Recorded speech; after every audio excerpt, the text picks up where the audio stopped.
저희 사도신경으로 신앙 공독하시겠습니다.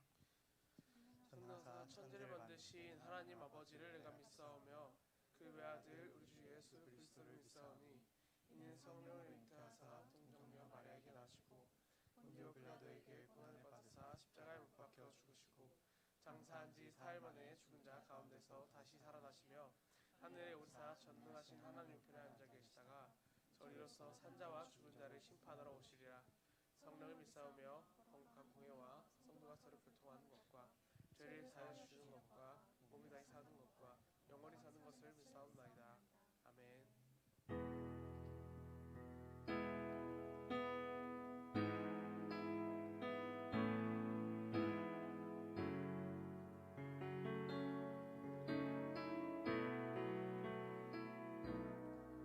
주님, 내가 주의 장막을 사모합니다. 오직 주의 임재를 갈망합니다.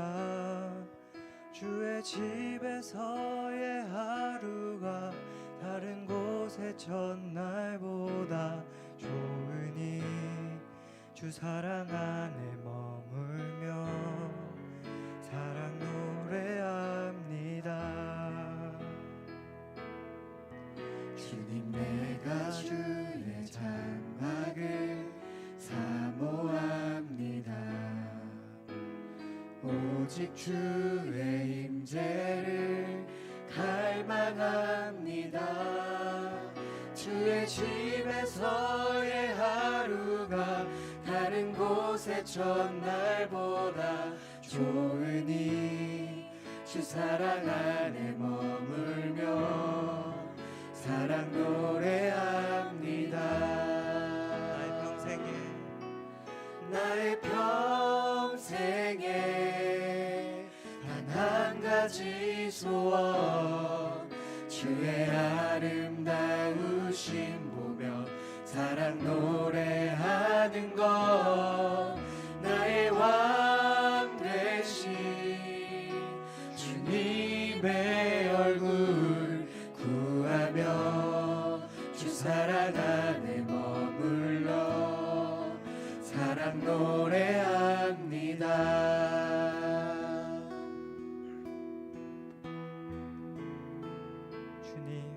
주님, 내가 주의 장막을 사모합니다. 오직 주의 임재를 갈망합니다. 주의 집에서의 하루가 다른 곳의 첫날보다 좋으니 주 사랑 안에 머물러 사랑 노래합니다. 나의 평생에 단 한 가지 소원, 주의 아름다우심 보며 사랑 노래하는 것. 나의 왕 되신 주님의 얼굴 구하며 주 사랑 안에 머물러 사랑 노래합니다. 나의 평생에 단 한 가지 소원, 주의 아름다우심 보며 사랑 노래하는 것. 나의 왕 되신 주님의 얼굴 구하며 주 사랑 안에 머물러 사랑 노래합니다.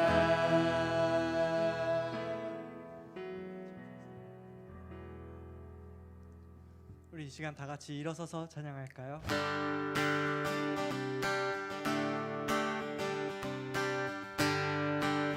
내 모든 삶의 행동 주 안에, 주님 안에 있네. 나의 숨쉬는 순간들도 내 모든 삶의 걸음 주 안에, 내 기도 주 안에 나의 숨쉬는 순간들도 다 같이 랄랄라 라라라라라라라 라라라라라라라 내 모든 삶의 행동 주 안에 주님 안에 있네 나의 숨쉬는 순간들도 내 모든 삶의 걸음 주 안에 내 기도 주 안에 나의 숨쉬는 순간들도 다 같이 라라라라라라 라라라라라라 라라라라라라 라라라라라라 라라라라라라 라라라라라라 라라라라라라 내 모든 삶의 행동 주 안에 주님 안에 있네 나의 숨쉬는 순간들도 내 모든 삶의 걸음 주 안에 내 기도 주 안에 나의 숨쉬는 순간들도 Singing 라라라라라라 라라라라라라 라라라라라라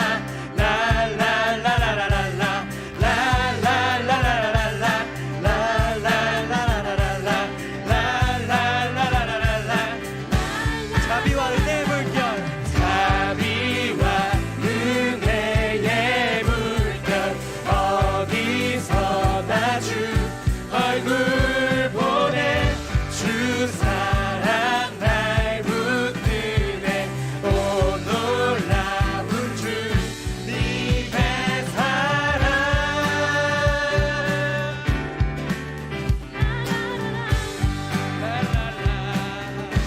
목소리로만 랄랄라 라라라라라라 라라라라라라 라라라라라라 라라라라라라 라라라라라라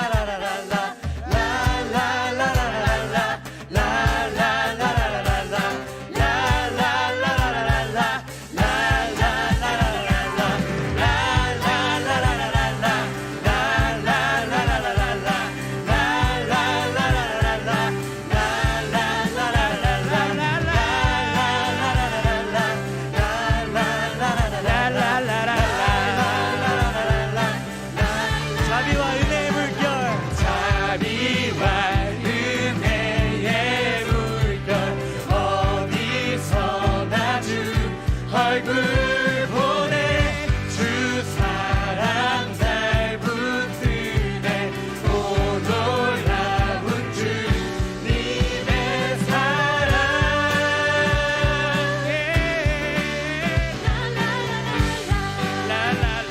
승리하였네 승리하였네 어린 양의 보혈로 우리 보혈의 능력으로 서리라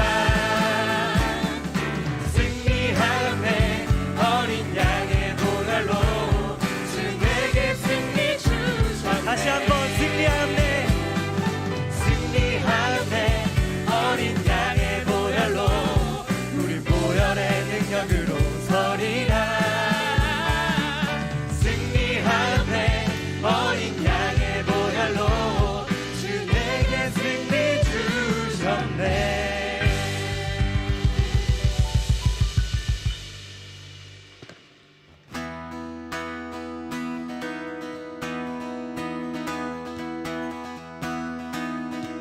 주를 찬양해 주를 찬양해 나의 맘 다해 나의 맘 다해 찬양 가운데 찬양 가운데 임하시는 주 일하시는 주 우리 맘 다해 우리 맘 다해 주를 높일 때 주를 높일 때 기쁨 내 안에 기쁨 내 안에 흘러넘치네 같이 찬양해볼까요?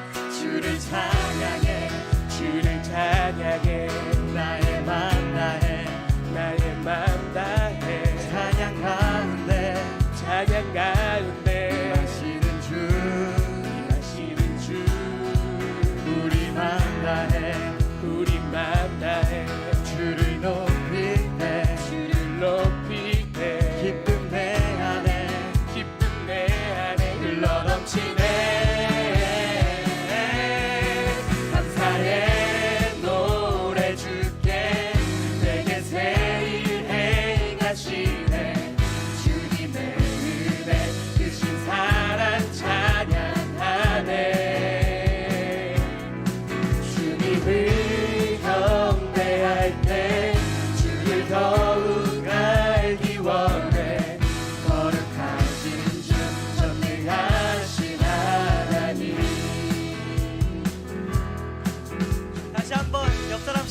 말고 찬양해 볼까요?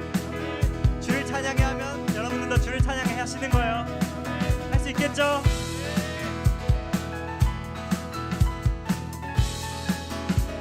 주를 찬양해, 주를 찬양해 주를 찬양해 나의 맘 다해 나의 맘 다해 찬양 가운데 찬양 가운데 임하시는 주 임하시는 주 우리 맘 다해 우리 맘 다해 주를 높일 때 주를 높일 때 기쁨 내 안에 기쁨 내 안에 흘러넘치네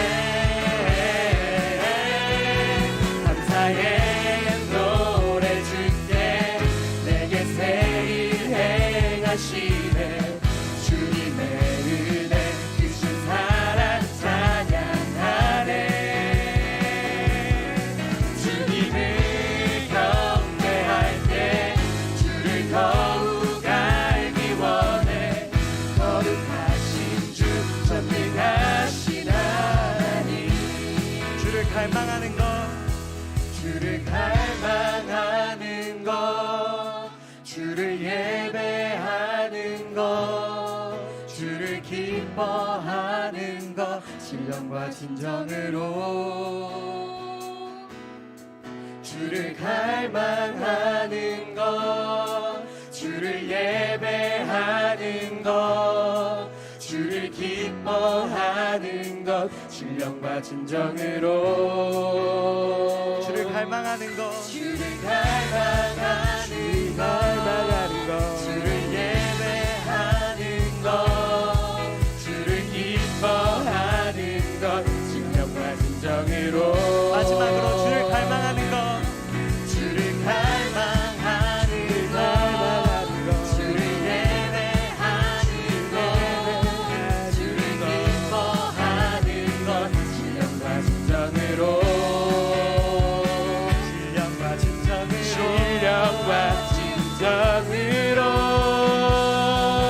감사의 노래 줄게 내게 새 일 행하시네 주님의 은혜 크신 사랑 찬양하네 주님을 경배할 때 주를 더욱 알기 원해 거룩하신 주 전능하신 하나님 거룩하신 주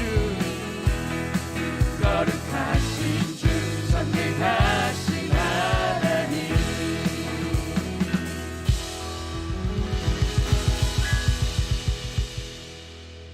네, 이제 자리에 앉으셔도 됩니다.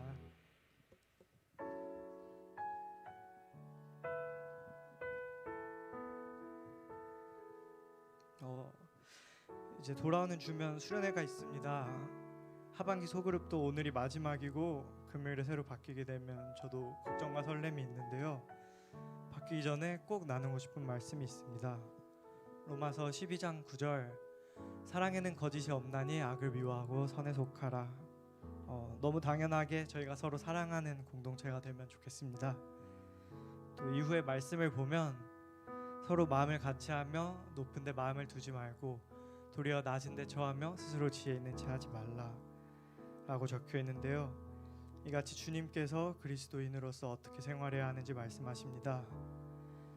사랑하기 어려운 미운 사람 다들 마음속에 한 명씩은 있죠. 작은 부분도 나에겐 당연한 부분도 그 사람에겐 크게 어렵고 힘든 부분일 수 있습니다. 그렇게 부족한 모습을 볼 때 우리가 깎아내리고 헐뜯고 미워하고 아니면 나 몰라라 도망가고 피하는 것이 아니라 사랑으로 보듬어주기 원합니다. 실수로 내가 정말 사랑하는 사람에게도 여러 가지로 상처를 주는데 미운 사람을 일부러 아프게 한다면 그 사람은 얼마나 많이 힘들까요? 십자가에 달려서 모든 것을 내어주신 주님이 손익을 따져가면서 그런 게 아니듯 우리도 부족한 사람, 안 맞는 사람도 사랑하기 원합니다. 이 시간 여호와께 돌아가자 찬양하실 때 주님 사랑 안에 머물 수 있음에 감사하면서 모두 더더욱 사랑하는 성은 공동체 되기 원하는 마음으로 찬양하셨으면 좋겠습니다. 찬양하겠습니다.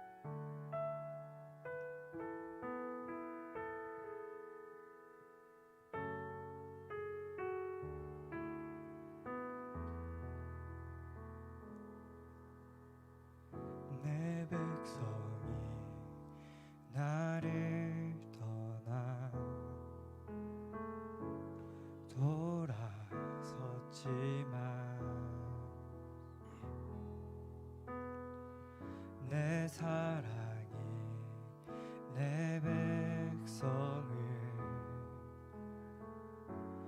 보기 못하니 내 모든 것 내어주고 나 그들을 얻으리라. 여호와께 돌아가자. 우린 돌아서도 그는 변치 않네. 여호와께 돌아가자. 우린 넘어져도 그 사랑 영원하네.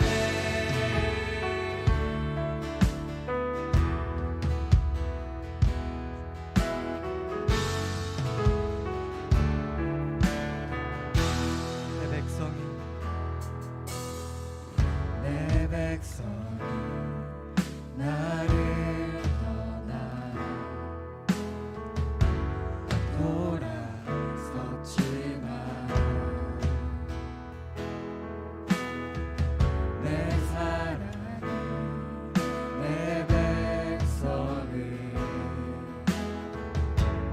보기 못하니 내 모든 것 내어주고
기도드리겠습니다.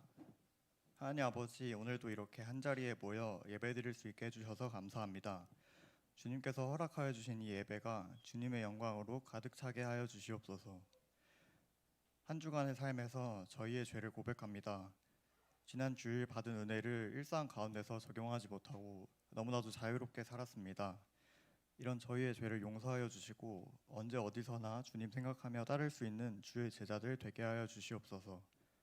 주님께서 청년들 각자의 마음을 어루만져 주셔서 그저 교회에 나오는 것이 아니라 진정으로 예배를 드릴 수 있게 하여 주시옵소서. 곧 있을 청년부 수련회에서 많은 이들이 함께 참석하여 은혜를 누리고 즐길 수 있게 하여 주시옵소서. 또한 이 수련회를 위해 밤낮 힘써가며 일하는 청년들과 사역자들이 있습니다. 이들이 지치지 않게 하시고 각자의 자리에서 주님의 은혜 받을 수 있게 하시옵소서. 감사드리며 예수님 이름으로 기도드립니다. 아멘.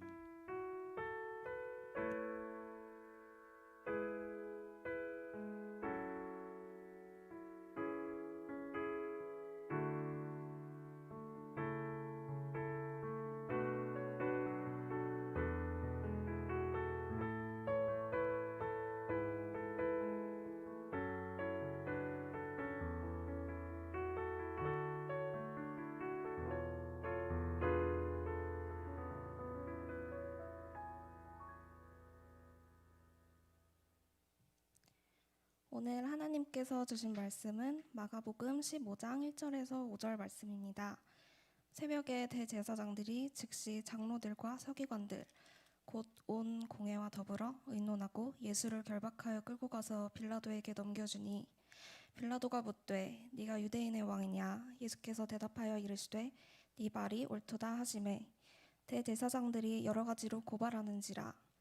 빌라도가 또 물어 이르되 아무 대답도 없느냐? 그들이 얼마나 많은 것으로 너를 고발하는가 보라 하되 예수께서 다시 아무 말씀으로도 대답하지 아니하시니 빌라도가 놀랍게 여기더라. 이는 살아계신 하나님의 말씀입니다. 아멘.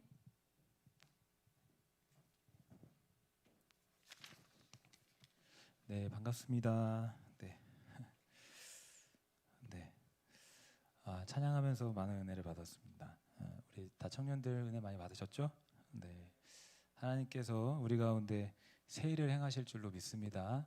놀라운 일을 2024년도 가운데 또 여러분들의 개인의 삶 가운데 행하실 줄로 믿고 하나님께 돌아오는 또 하나님께 의지하는 저와 우리 모든 청년들 됐으면 좋겠습니다.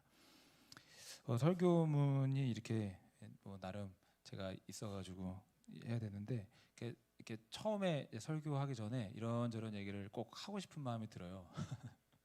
네, 설교문에 없는 내용들이 뭐냐면은 그 집안에 이제 많은 일들이 있잖아요. 집안에 뭐 자취하시는 분들 또는 집안에 부모님 많이 도와드리시는 분들은 알겠지만은 설거지가 있어요. 설거지 잘 하세요?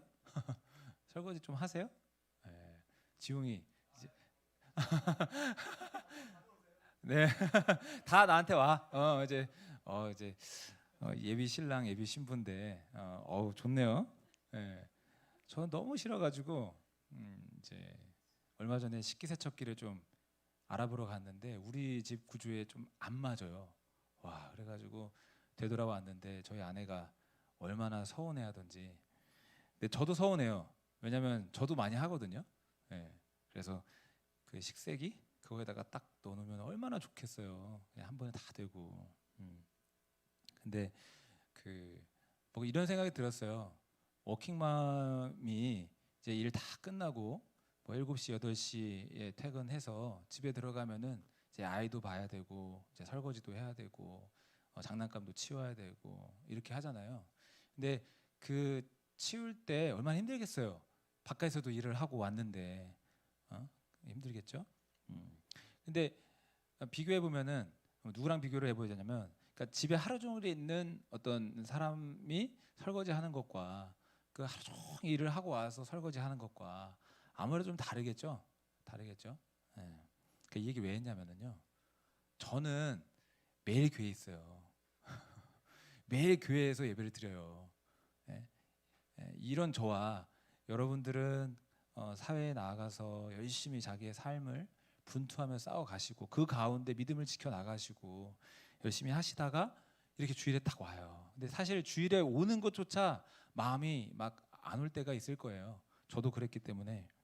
그래서 여러분들이 예배하는 이 예배가 굉장히 가치 있다라는 얘기를 좀 드리고 싶었어요. 예. 저보다 저는 늘 있는 이 예배 시간을 뭐 이제 계속 시간이 되면 이제 지켜지는 예배니까 별 감흥이 없을 수 있고 그렇게 큰 노력 없을 수 있거든요.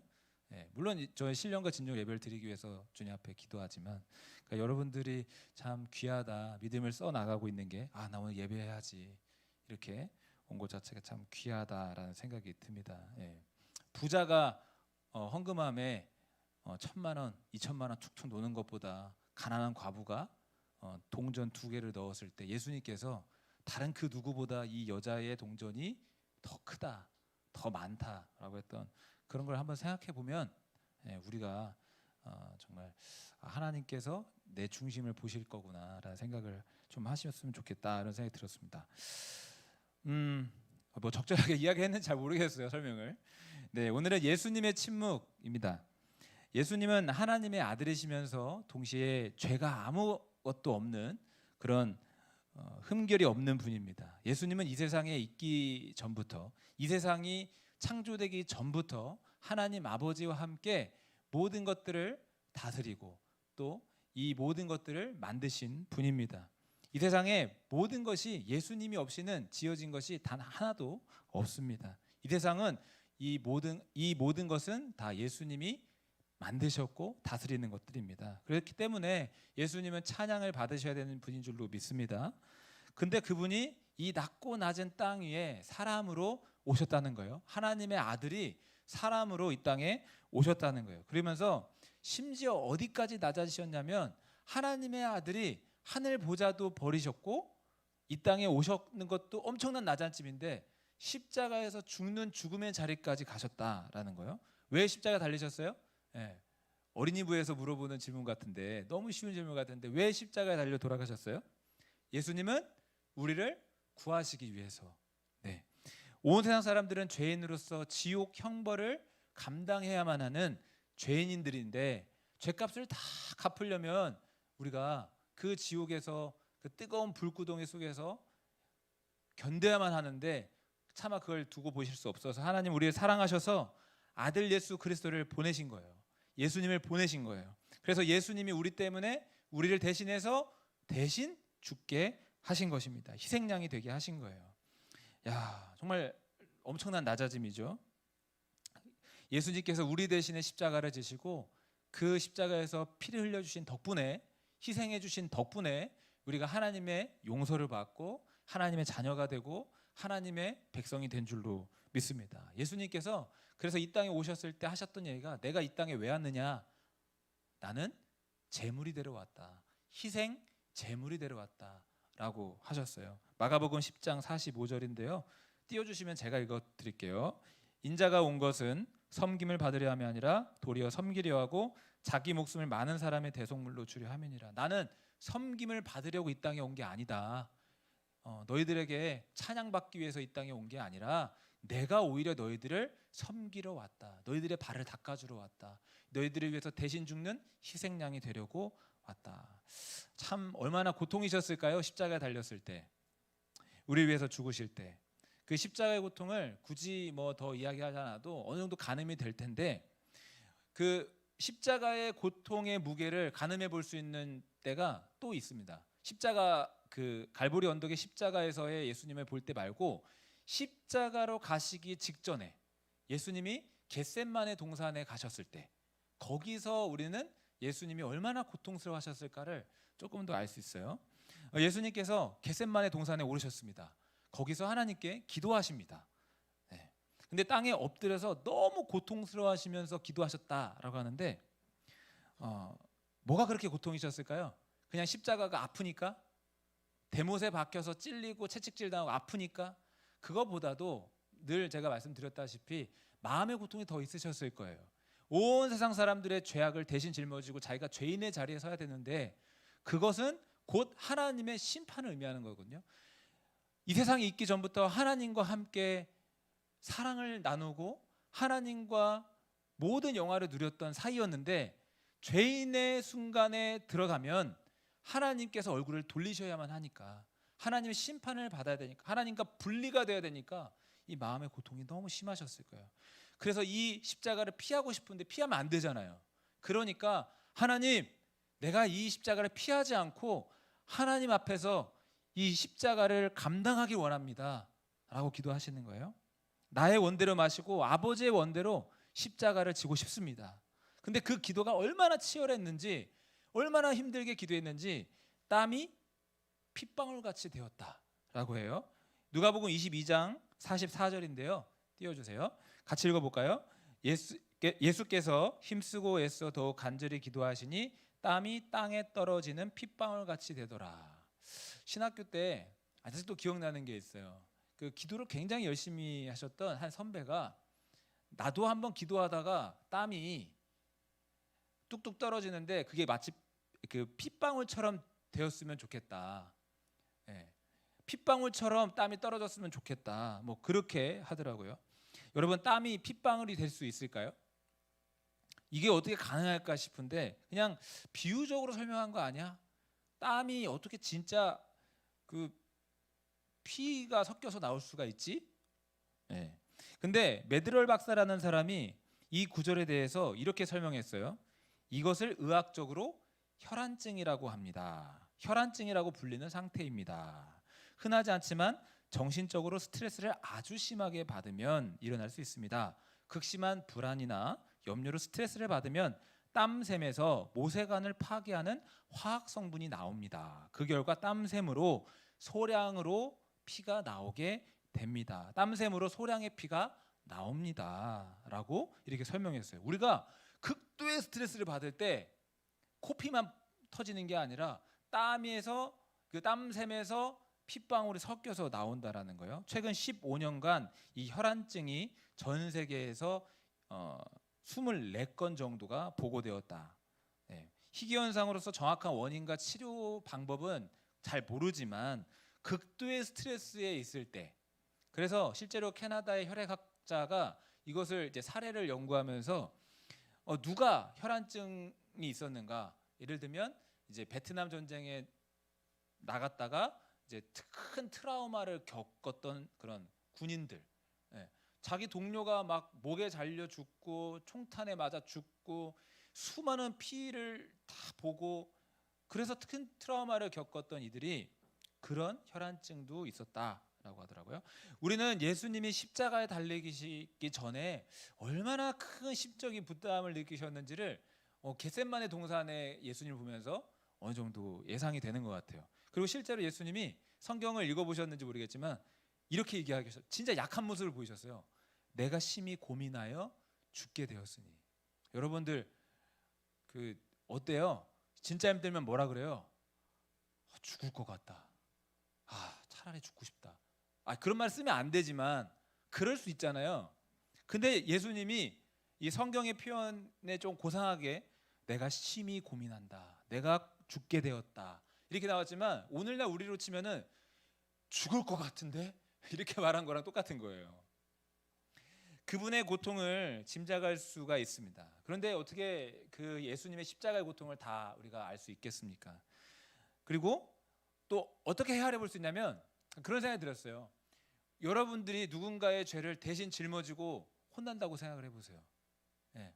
학교에서나 뭐 직장에서나 여러분들이 잘못한 것도 아닌데, 뭐 예를 들면은 저 같은 경우는 그러겠어요. 이 교회 앞에 이제 다 금연구역이지만 누군가가 담배꽁초를 두고 갈 때가 있거든요. 근데 마침 제가 그 옆에 있었어요. 근데 지나가던 성도님이 목사님 흡연하세요? 라고 한다면 물론 내가 흡연을 진짜 한다면 당당하겠지만 내가 한 것도 아닌데 목사님 흡연하셨어요? 되게 억울할 것 같거든요. 그거 하나만 해도. 네? 근데 예수님은 자기가 죄를 범한 것도 아닌데 온 세상 사람들의 죄악을 대신 짊어지겠다고 하신 거예요. 봉준호 감독의 살인의 추억 아세요?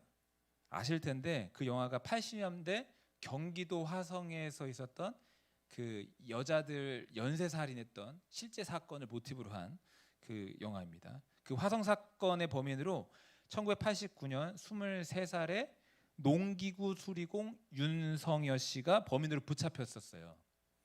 윤성여 씨가 그로 인해서 20년의 수용 생활을 했는데 2019년에 놀라운 일이 벌어졌어요. 아시죠? 실제 범인이 잡혔어요. 이춘재라고 하는 실제 범인이 잡혔어요. 알고 보니까 그 윤성여 씨와 같은 동네에 살던 사람이라고 하답니다. 범죄 현장에 남겨진 DNA가 있었는데 그 재소자들의 그 DNA가 데이터베이스가 다 쌓여 있잖아요. 근데 이걸 매칭을 하다가 그때 남겨졌던 DNA가 그 이춘재라는 이미 다른 사건으로 무기징역을 받아서 부산교도소에서 복역하고 있었던 그 이춘재와 이렇게 맞는 거예요. 예, 결국에는 수십 년의 세월이 흘려서 저도 야 이거는 대체 그러니까 사실 뭐 잡혔다고 해도 이거 미제라고 생각했거든요. 윤성여 씨는 수십 년의 세월이 흘러서 실제 죄인이 아닌 무죄 증명이 되었습니다.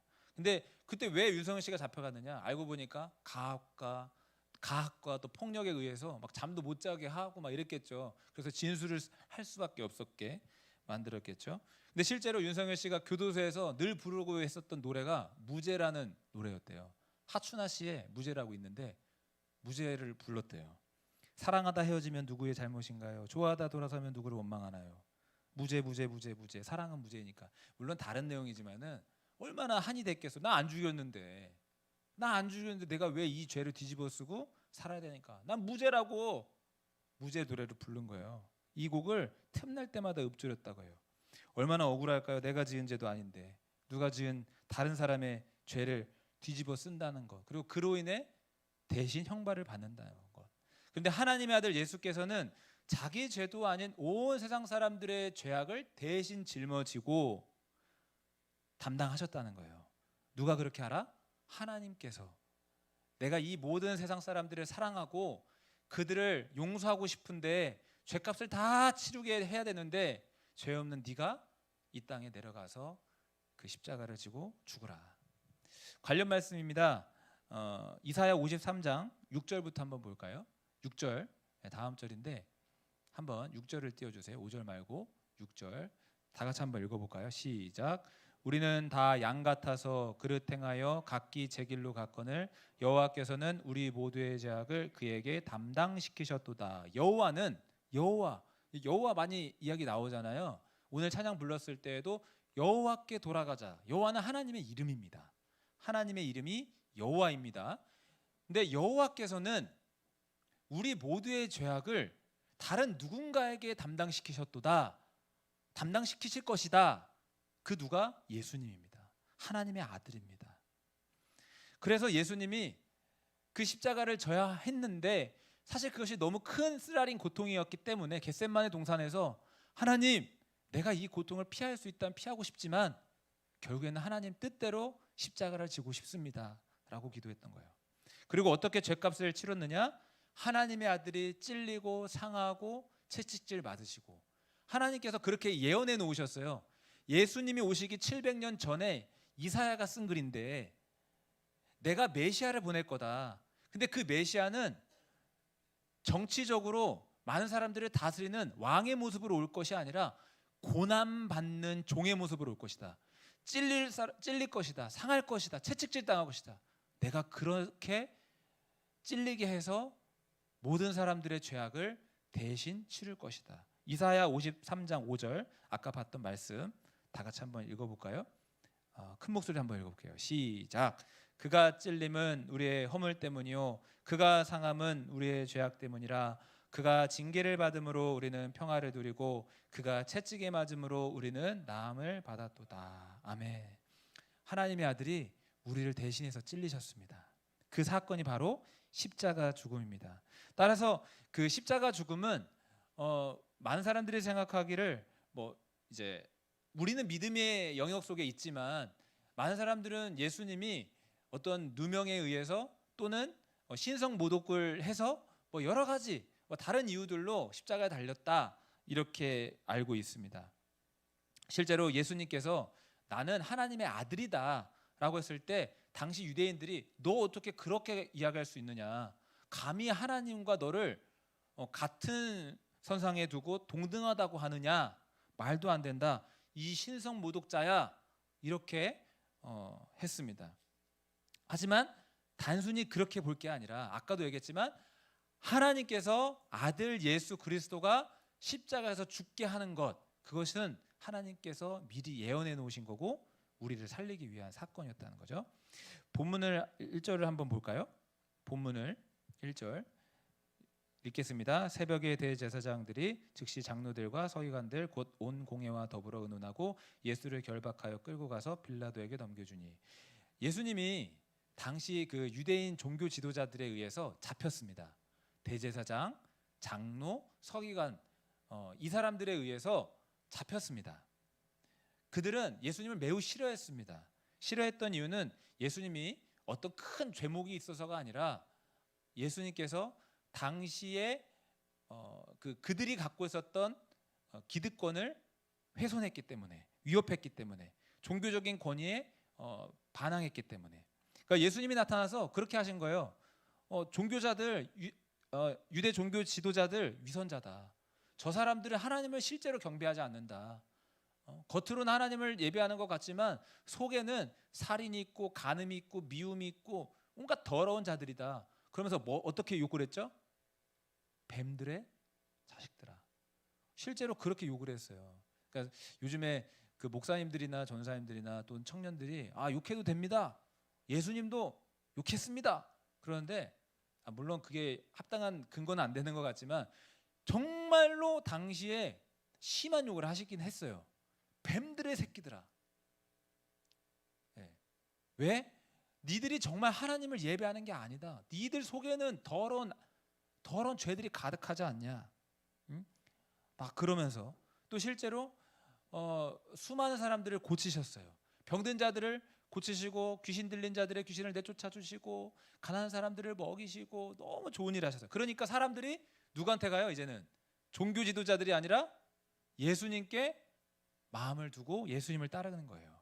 그러니까 이 종교 지도자들은 호시탐탐 예수님을 어떻게 죽일까 노렸습니다. 근데 기회를 엿보았지만 못 잡아요. 왜냐하면 수많은 사람들이 예수님을 따르고 있기 때문에 만약에 예수님을 자칫 잘못 건드렸다가는 수많은 사람들이 너 왜 예수님을 죽였느냐 막 폭동이 일어날 수 있기 때문에 그냥 그렇게 호시탐탐 노리고 있었습니다. 이렇게 해서 예수님을 잡지 않았거든요.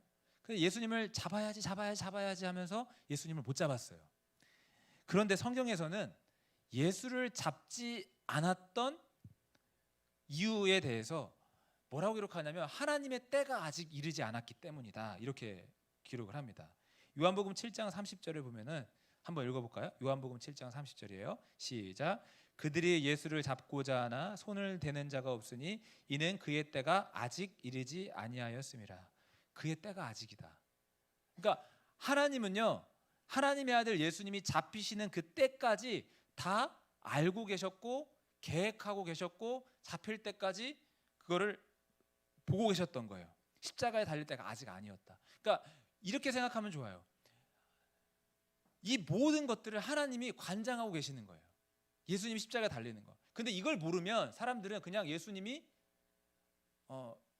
그냥 어떤 죄 때문에 또는 누명을 씌워서 그렇게 죽었다 이렇게 생각하죠. 하지만 이 모든 과정이 하나님의 섭리 속에서 있었다는 거예요. 그러니까 드디어 이제 때가 되었어요. 예수님이 십자가라는 그 최종 그 사명을 완수하기 때가 됐어요. 때가 됐어요. 그때 예수님이 이렇게 말씀하셨어요. 마가복음 14장 41절이에요. 마가복음 14장 41절 시작. 세 번째 오사 그들에게 이르시되 이제는 자곳이라 그만되었다. 때가 왔도다. 보라 인자가 죄인의 손에 팔리느니라. 이제 때가 되었습니다. 하나님이 계획을 실행하실 때가 되었습니다. 아들이 십자가에 죽을 때가 됐습니다. 그러니까 예수님이 잡혀가시게 하셨어요. 여러분, 하나님께서 이 모든 것들을 계획하셨습니다. 그냥 단순히 예수님이 잡히신 게 아니라 하나님이 우리를 살리기 위해서 메시아가 죽을 때까지 다 계획하셨다는 거예요. 여기 보시면 예수님께서 산헤드린 공회에 잡혀갔습니다. 여기 산헤드린 공회는 유대의 최고 의결 기관입니다. 여기서 이제 예수를 죽이자고 의결을 하는 거예요. 사형을 하자는 거예요. 신성 모독을 했다는 거예요. 하나님의 아들이라고 자기가 막 떠들고 다녔다라는 거예요. 이 신성 모독죄로 예수를 죽이자고 하는데 실제로 예수를 죽일 수는 없었어요. 당시에 유대 사회는 로마에 의해서 식민 사회였기 때문에 로마의 그 허락을 받아야 해요. 로마 총독에게 허락을 받아야 돼요. 빌라도에게 허락을 받아야 돼요. 그래서 로마 총독이었던 빌라도에게 이 사람을 죽여달라고, 예수를 죽여달라고 이렇게 합니다. 근데 빌라도 입장에선 죽일 죄가 별로 없는 거예요. 얘가 하나님의 아들이라고 했던 것은 그냥 니들 사정이지 나한테는 죽일 이유가 없다. 나는 그렇잖아요. 그러니까 이 종교 지도자들이 뭐라고 해요? 사실은 이 예수는 정치범입니다. 정치범입니다. 이 사람들을 모아가지고 결국에는 로마의 반역을 일으킬 정치범입니다. 이 사람 안 죽이면 큰일 납니다. 당신 로마 총독이지 않습니까? 로마의 입장에서 봤을 때는 이 사람을 꼭 죽여야 되는 사람입니다라고 이렇게 몰고 갔어요. 여러분, 그렇다면 여기서 로마 총독 빌라도가 나오는데, 빌라도는 누구냐면은 AD 26년 로마의 제2대 황제가 유대 나라를 다스리라고 임명한 사람이에요. 총독이에요. 근데 본디오 빌라도라고 하잖아요. 본디오. 근데 이 본도라는 지역에서 크게 전쟁하여 승리를 거뒀기 때문에 빌라도 이름 앞에 본도라고 붙였다라고 합니다. 그리고 역사의 기록을 보면은 그가 굉장히 포악한 성격의 그런 사람이었어요. 그래서 유대 사회를 다스리면서 민중 봉기가 2번 정도 일어났대요. 10년 동안 재위하는 기간에 2번 정도가 폭동이 일어났대요. 2절을 한번 보겠습니다. 2절을 읽어보겠습니다. 빌라도가 묻되 네가 유대인의 왕이냐? 예수께서 대답하여 이르시되 네 말이 옳도다 하시매. 예수님이 이제 본디오 빌라도 앞에 끌려갔어요. 빌라도와 예수님이 만나게 되었어요. 근데 빌라도가 뭐라고 물어봐요? 네가 유대인의 왕이냐? 정말 유대인들을 선동해서 우리 로마의 반역을 일으킬 그런 목적을 갖고 있느냐? 네가 유대인의 왕이라고 생각하느냐? 네, 이렇게 이야기했습니다. 그때 예수님 뭐라고 하셨죠? 네 말이 옳도다. 이 말이 뭐냐면 어떤 뉘앙스냐면 알고 있는데 왜 물어보는 거야? 이런 뉘앙스예요. 나 알고 있으면서 왜 물어보는 거야? 라고 대답하는 거예요. 진짜 내가 왕이다라고 이야기하는 것처럼 보일 거예요. 근데 사실 예수님께서 내가 진짜 이 유대 사회를 다스리는 왕이 될 사람이다. 나는 정말 정치의 목적을 갖고 로마의 반역을 일으킨 그런 그런 목적을 갖고 있다. 이렇게 말한 건 아니에요. 그러니까 이 마가복음에는 그 조금 삭제된 기록인데 보시면은 다른 성경에 보면은 이런 구절이 있어요. 요한복음에 보면은 내 나라는 이 유대 나라가 아니라 저 하나님 나라다. 이렇게 말하는 그런 구절이 있어요. 어떻게 되겠어요? 이제는 로마 황제의 임명을 받아서 유대 나라를 잘 다스려야 되는데 빌라도 입장에서는 어떻게 해야 되겠어요? 죽여야 되는 거예요. 예수를 죽여야 되는 거예요. 옛날에 그 경찰 공무원을 준비하는 한 청년이 있었어요. 경찰 공무원을 준비하는데 이 친구가 너무 힘들다는 거예요. 뭐 그러면서 기도를 해달라고 막 하는데 친하게 지냈어요. 밥도 먹고 차도 마시고 막 그랬는데 그러니까 1차에 붙으면은 또 체력 시험에서 막 갑자기 어깨가 아파서 못 보고 뭐 그랬대요. 근데 어느 날 지금도 기억이 나요. 강서구에 있는 한 스타벅스에서 차를 마시고 있는데 아마 그때 무슨 대화였는지 그 국가보안법에 관한 이야기를 했었던 것 같아요. 예, 국가보안법 있잖아요. 우리나라에서 예를 들어서 김일성의 회고록 세기와 더불어를 출판한다. 이거는 그 통일부의 허락을 받아야지 출판할 수 있는데 이 출판을 허락을 안 받았어요. 그리고서 뭐 책을 낸다. 그럼 국가보안법에 걸리잖아요. 그러니까 뭐 그런 얘기 했던 것 같아요. 그러는데 이 친구가 이러는 거예요. 목사님, 국가 반란죄가 따로 있고 국가 내란죄가 따로 있습니다. 여러분 아세요? 모르지. 저도 몰라요. 그래가지고 그때 당시에 뭐 그런 게 있어요? 하고서 나중에 이제 검색을 좀 해봤는데 저도 잘 모르겠어요. 잘 모르겠는데 국가 반란죄는 뭐 국가 밖에서도 일으키는 반란죄를 포함해서 국가 반란죄고, 국가 내란죄는 국가 안에서, 물론 전부의 설명은 아니겠지만은 뭐 그렇대요. 아무튼 그 두 죄가 국가에 심각한 피해를 주잖아요. 마찬가지예요. 빌라도 입장에서 봤을 때는 이 유대 사회에서 이제 사람들을 모아서 선동을 해서 로마의 반역을 일으킬 것처럼 예수가 보이는 거예요. 그래서 유대인의 왕이냐라고 했는데 네 말이 옳도다, 이렇게 이야기했죠. 근데 실제로 보니까 빌라도가 이제 실제로 보니까 아무리 뜯어봐도 예수님이 죄인처럼은 안 보이는 거예요. 유대인의 왕이다, 뭐 실제로 정치적으로 목적을 갖고 있다, 그렇게 안 보이는 거예요. 그저 유대 종교 지도자들이 시기와 질투로 자기 밥그릇이 없어지니까 예수님에게 누명을 씌워서 그렇게 하는 것처럼 간파가 되는 거예요. 그래서 마가복음 15장 10절에 이렇게 기록되어 있습니다. 이는 그가 대제사장들이 시기로 예수를 넘겨준 줄을 알미러라. 대제사장들이 예수를 시기해가지고 신성모독죄로 걸고 또 여러 가지 다른 죄로 걸고 넘어져서 예수를 죽이려고 하는구나, 이렇게 파악이 간파가 되는 거예요.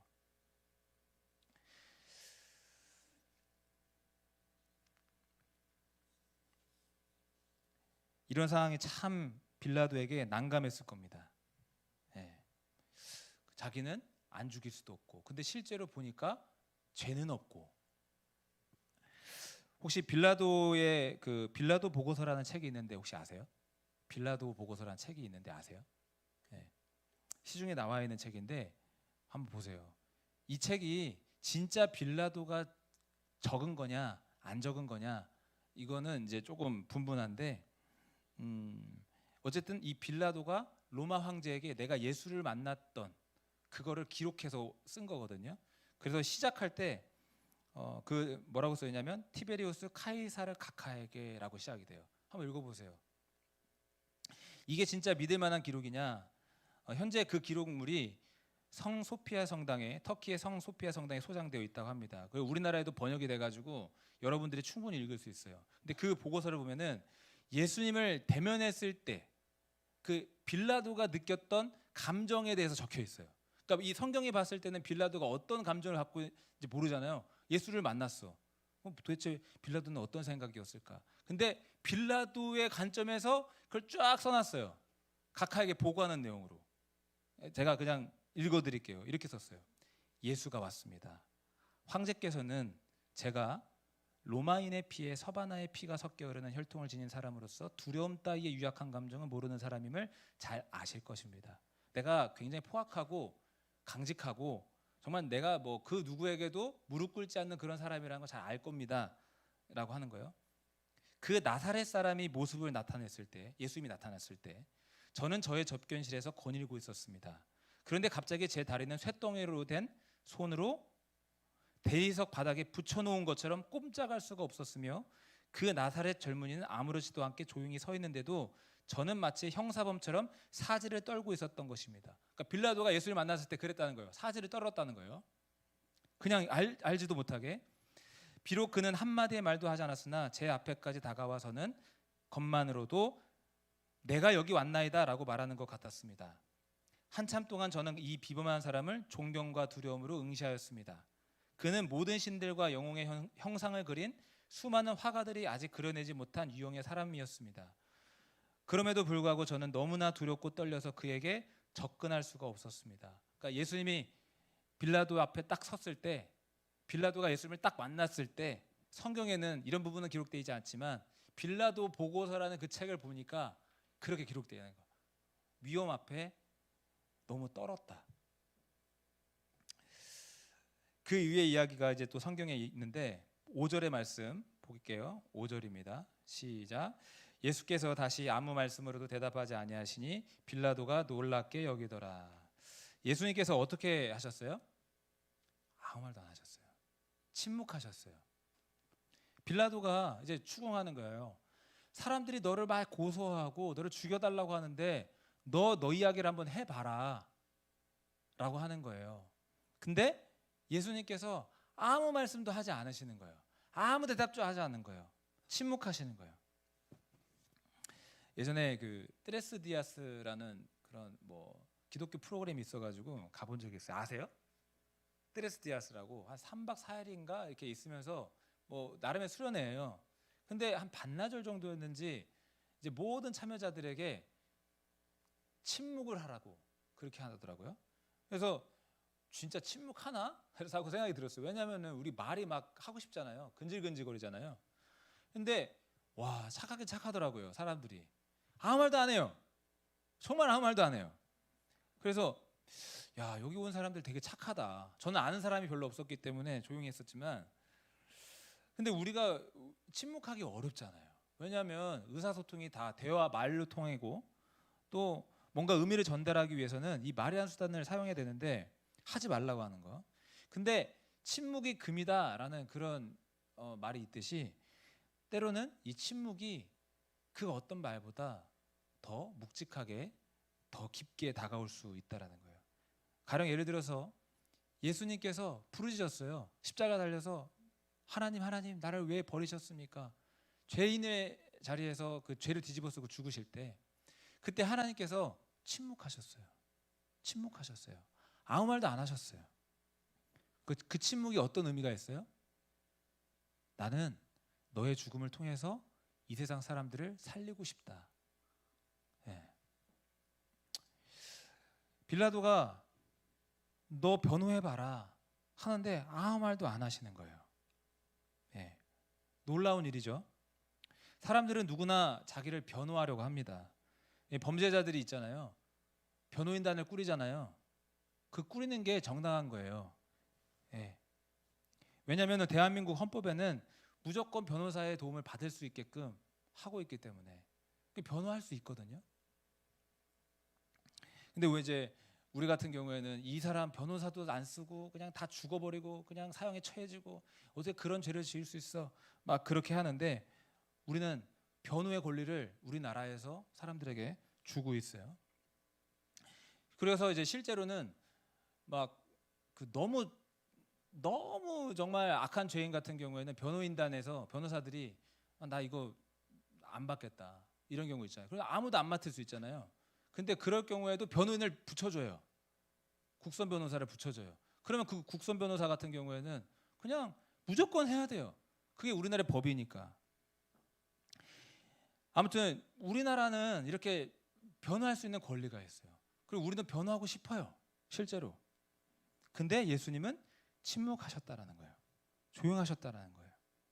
사도행전 8장 32절에 한번 보겠습니다. 어떤 모습인지, 예수님이 마치 어떤 모습인지 한번 읽어보겠습니다. 읽는 성경 구절은 이것이니 일렀으되 그가 도살자에게로 가는 양과 같이 끌려갔고 털 깎는 자 앞에 있는 어린 양이 조용한과 같이 그의 입을 열지 아니하였도다. 그의 입을 열지 아니하였도다. 마치 어떤 것처럼 도살장에 끌려가는 양과 같이 변하지 않았어요. 왜? 십자가를 져야 하기 때문에. 십자가를 져서 우리의 죄를 다 담당하셔야 했기 때문에. 네. 실제로 예수님이 못하실 게 뭐가 있겠어요? 하나님의 아들이신데. 네? 예수님이라면 안 죽으셔도 됐고 자기를 무시하는 사람들에게 침뱉고 뺨 때리는 사람들에게 같이 대들 수도 있었을 텐데 그렇게 하지 않으셨어요. 그저 그냥 조용히 십자가를 지려고 했어요. 오늘 말씀을 이제 마무리하면서 오늘 이제 이 내용들을 좀 나눴어요. 이제 예수님의 침묵이라는 제목을 이제 했는데 예수님 왜 침묵하셨을까? 예수님이 왜 침묵하셨을까? 그분이 우리를 위해서 죽기 위해서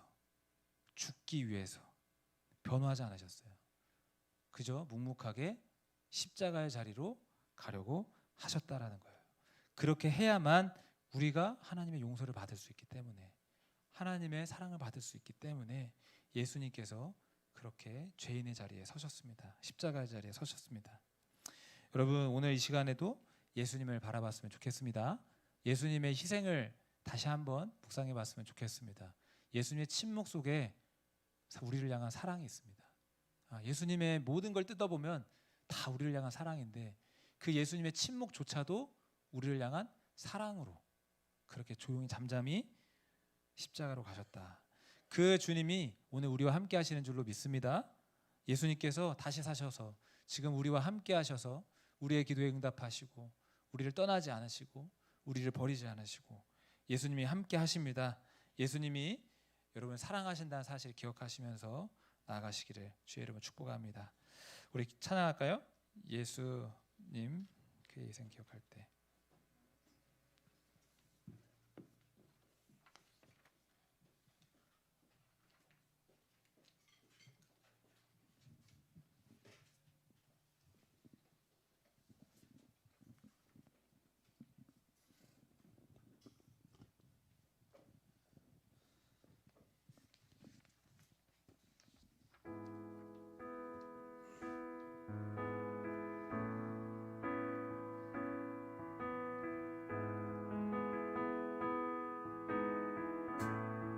예수님 그 희생 기억할 때.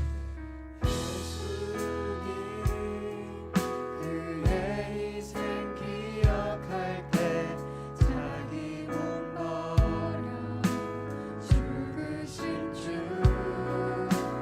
나 항상 생명 주신 그 은혜를 마음에 새겨 예수님 그의 희생 기억할 때. 예수님 그의 희생 기억할 때 자기 몸 버려 죽으신 주 나 항상 생명 주신 그 은혜를 마음에 새겨 봅니다.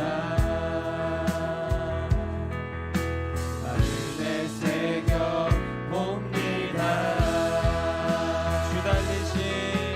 주 달리신 십자가를 내가 볼 때 주님의 자비 내 마음을 겸손케 해 주께 감사하며 내 생명 주께 드리네.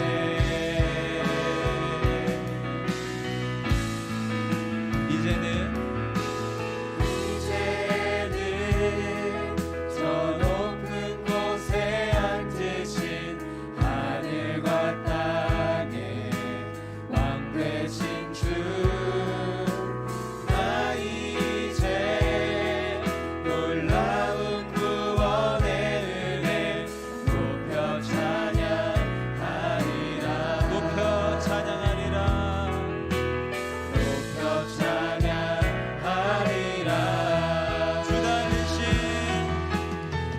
달리신 십자가를 내가 볼 때 주님의 자비 내 마음을 겸손케 해 주께 감사하며 내 생명 주께 드리네. 주 달리신 십자가를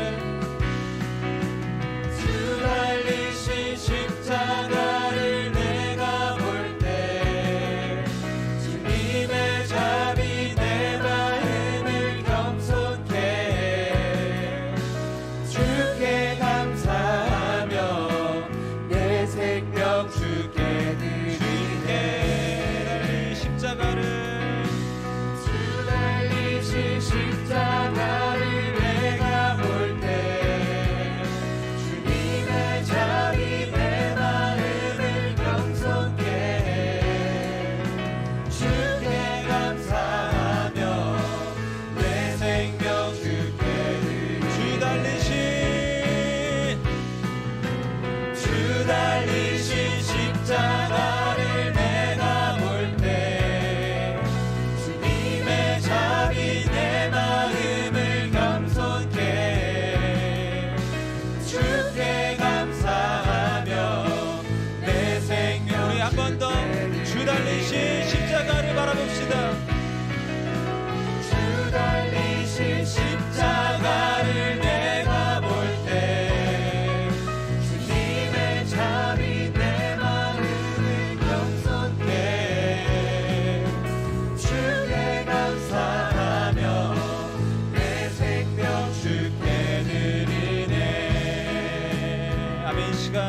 우리 살아계신 예수님, 나를 위해서 희생의 제물이 되어주신 예수님, 십자가에 달리신 그 하나님의 아들을 묵상하며 우리 주여 한번 부르고 기도하겠습니다.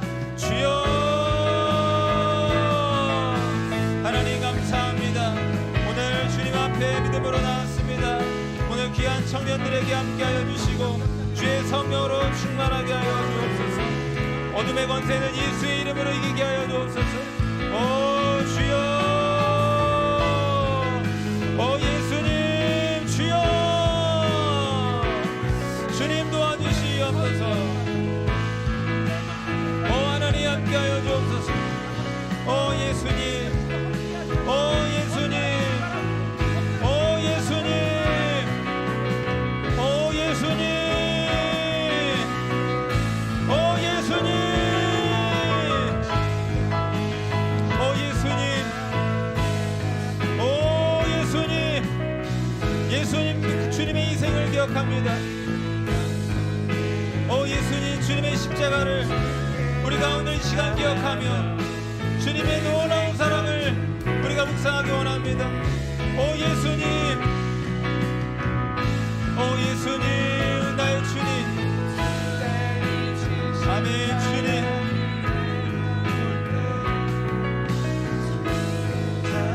내 마음을 겸손케 해 주께 감사하며 내 생명 주께 드리네. 주 달리신 십자가를, 주 달리신 십자가를 내가 볼 때 주님의 자비 내 마음을 겸손케 해 주께 감사하며 내 생명 주께 드리네.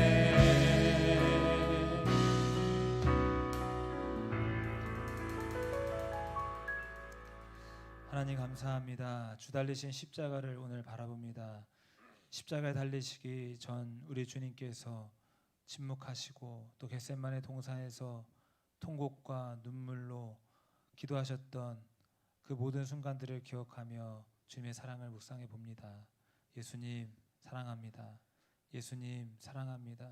주님의 사랑을 더 알아가는 우리 모두가 되게 도와주옵소서. 예수님의 이름으로 기도합니다. 아멘. 자리에서 일어나서 봉헌 찬양 드리겠습니다.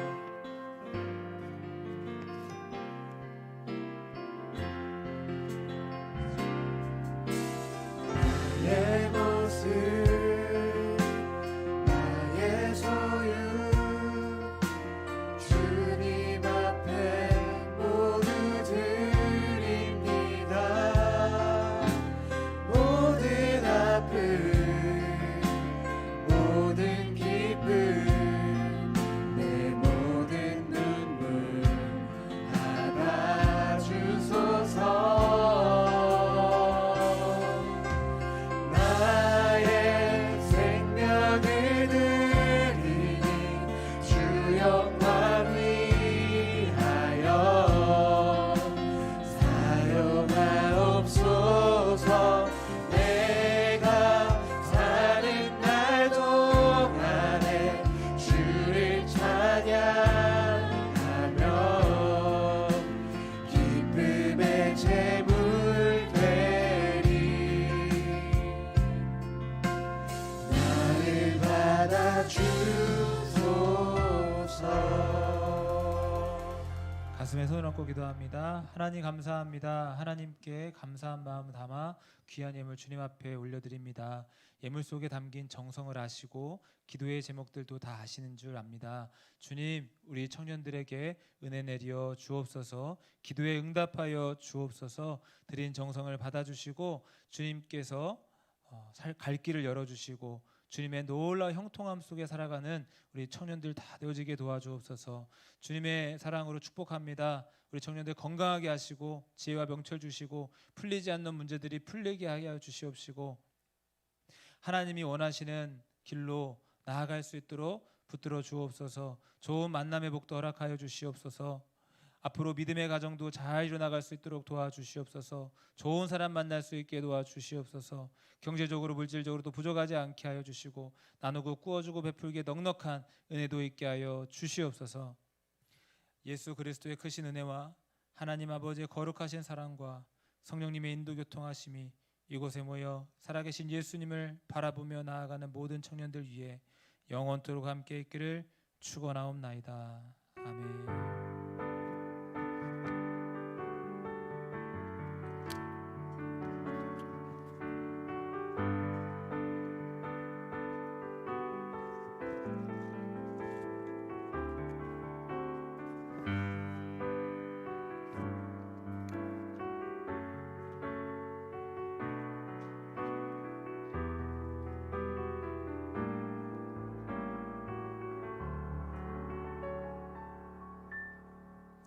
네, 예배를 모두 마쳤습니다. 저희 성은비전 청년부에 오신 여러분들 모두 환영하고 반갑습니다. 옆에 분들과 양옆에 분들이랑 같이 인사할까요? 샬롬, 잘 오셨습니다. 네, 잘 오셨습니다. 네, 다들 지금 이제 출석 체크 각자 해주시면 감사하겠고요. 네, 혹시 또 건의할 사항들 있으시면 자유롭게 저희 청년부 건의함 QR 코드를 통해서 건의해주셨으면 감사하겠습니다.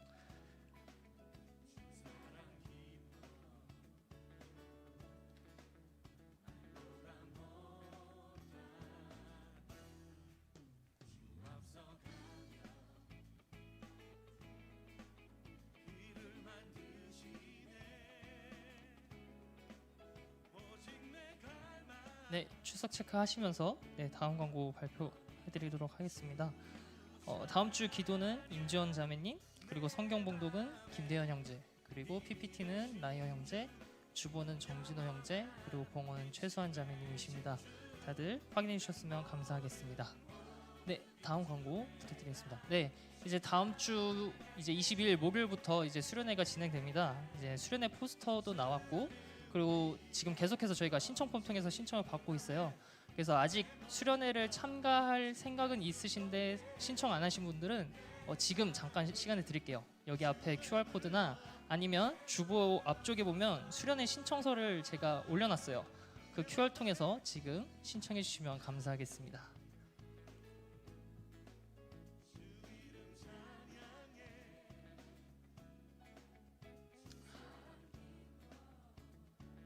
네, 신청하시면서 잠깐 다음 PPT로 넘기시면 감사하겠습니다. 네, 제가 청년부 단체 단톡방에도 올려드렸고요. 저희 수련회 일정표가 나와서 혹시 지금 수련회 일정에 대해서 궁금하신 분들께서는 그 공지방이나 여기 앞에 나온 PPT 보시면서 수련회 일정 확인해 주셨으면 감사하겠습니다.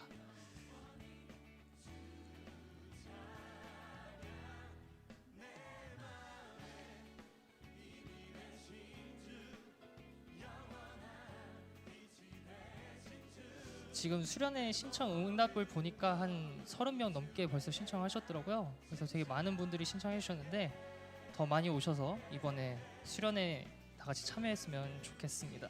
네, 다음 PPT 넘겨주세요. 네, 하반기 소그룹은 오늘까지 진행됩니다. 그래서 오늘 각자 소그룹 안에서 마지막 소그룹 교제를 해주시면 되겠고요. 지금 잠깐 이번 소그룹 리더 반년 동안 같이 진행해 주신 저희 리더분들 잠깐만 한 번만 일어나시면 감사하겠습니다. 네, 저희 현민 형제님, 그리고 창환 형제님, 그리고 또 성호 형제님, 그리고 수환 자매님, 그리고 저랑 또 한 분 더 민성 형제님. 네, 이렇게 총 6분께서 리더로 섬겨 주셨는데 다 같이 반년 동안 너무 수고 많았다고 다 같이 박수 한번 드리도록 하겠습니다. 너무 감사드렸고요. 다들 너무 반년 동안 섬겨줘서 감사했습니다. 그리고 이제 새로운 또 리더분들도 또 소개해 드려야겠죠. 이번에 7명, 이제 2024년 상반기를 이끌어가실 7명의 리더분들이 세워주셨는데요. 이번 리더로 뽑히신 분들 잠시만 일어나주시면 감사하겠습니다. 또 일어나시네요. 또 일어나셨네요. 네, 이번에 또 네 분께서 또 새로 또 처음으로 리더로 지원해 주셨는데 섬김에 너무 감사드립니다. 다들 응원 부탁드리고 다 같이 박수로 맞이주시면 감사하겠습니다. 네, 감사합니다. 네. 그리고 오늘 또 새 신자분 한 분이 또 계십니다. 이번에 라이락 형제님이시라고 이현영 동생이더라고요. 그래서 네, 아유 감사합니다. 먼저 일어나셔서 다 같이 박수로 맞이주시면 감사하겠습니다. 소그룹은 저희 소그룹으로 같이 와주시면 될 것 같습니다. 네, 다음 PPT 넘겨주세요. 네, 오늘 광고는 여기까지입니다. 다들 각자 소그룹에서 교체해 주시면 감사하겠습니다. 감사합니다.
주님 앞에